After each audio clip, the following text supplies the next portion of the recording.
No one would have believed in the last years of the 19th century that human affairs were being watched from the timeless worlds of space. No one could have dreamed we were being scrutinized as someone with a microscope studies creatures that swarm and multiply in a drop of water. Few men even considered the possibility of life on other planets. And yet, across the gulf of space, minds immeasurably superior to ours regarded this Earth with envious eyes.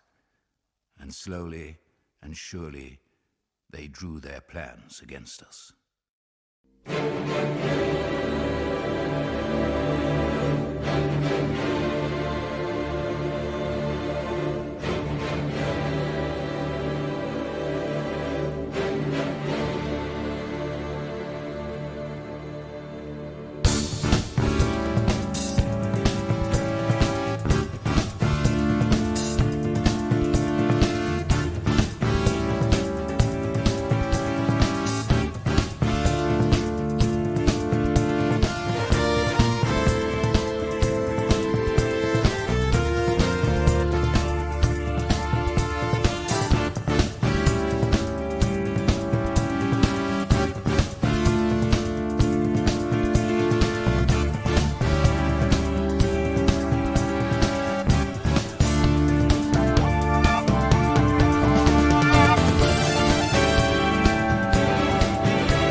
mass of luminous gas erupted from Mars and sped towards Earth. At Across 200 million miles of void, invisibly hurtling towards us, came the first of the missiles that were to bring so much calamity to Earth. As I watched, there was another jet of gas. It was another missile, starting on its way.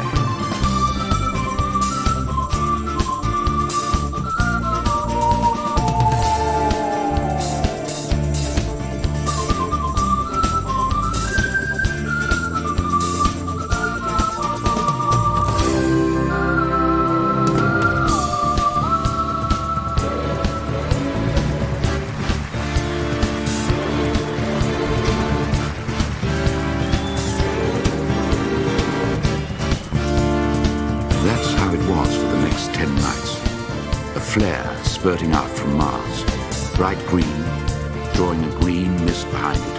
A beautiful, but somehow disturbing sight. Ogilvy, the astronomer, assured me we were in no danger. He was convinced there could be no living thing on that remote, forbidding planet. The chances of anything coming from Mars are 1,000,000 to 1, he said.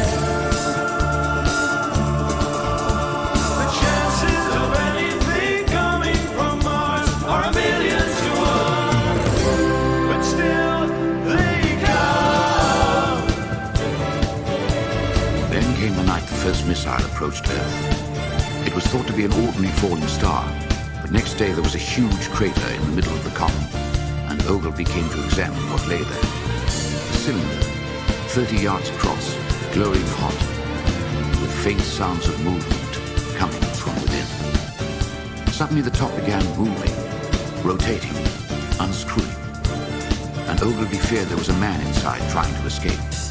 He rushed to the cylinder, but the intense heat stopped him before he could burn himself on the metal.